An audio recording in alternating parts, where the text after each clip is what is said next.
কথার সন্তান নষ্টর সম্ভাবনা শুনে ভেঙে পড়ে কথা। বিস্তারিত জানতে সম্পূর্ণ ভিডিও লাইক দিয়ে দেখতে থাকুন।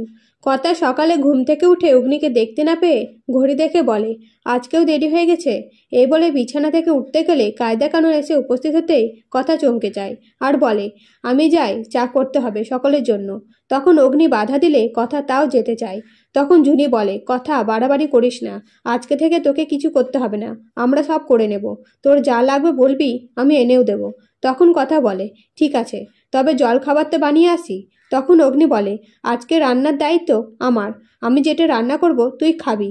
তখন কথা বলে, তাহলে হয়েছে, পাচক মশাই আপনি রান্নাঘরে যাবেন না, সব গন্ডগোল করে দেবেন। অগ্নি তাও চলে গেলে কথা জুনি আর ঋতুকে রান্নাঘরে পাঠায় অগ্নিকে সাহায্য করার জন্য।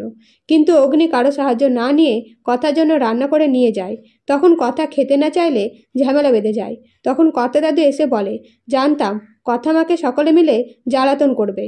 তখন অগ্নি আর কথা দাদুর মধ্যে ঝামেলা লেগে গেলে তখন কথা বলে, আপনারা শান্ত হন, ঝামেলা করবে না নিজেদের মধ্যে, আমি খেয়ে নিচ্ছি। তখন কথার মাথা ঘুরে গেলে অগ্নি বলে, একবার ডাক্তারের কাছে যেতেই হবে। এই বলে তৎক্ষণাৎ অগ্নি কথাকে নিয়ে ডাক্তারের কাছে যায়।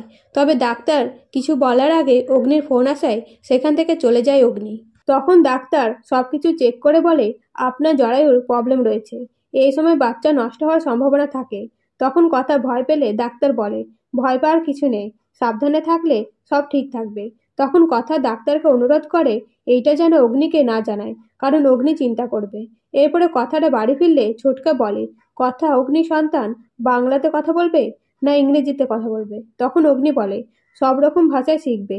তো বন্ধুরা, কথা কি সুস্থভাবে সন্তানের জন্ম দিতে পারবে? অবশ্যই কমেন্ট করে জানাবেন আপনাদের মতামত। আর কথা নতুন নতুন আপডেট পেতে চ্যানেলটিকে সাবস্ক্রাইব করে পাশে থাকবেন। ধন্যবাদ।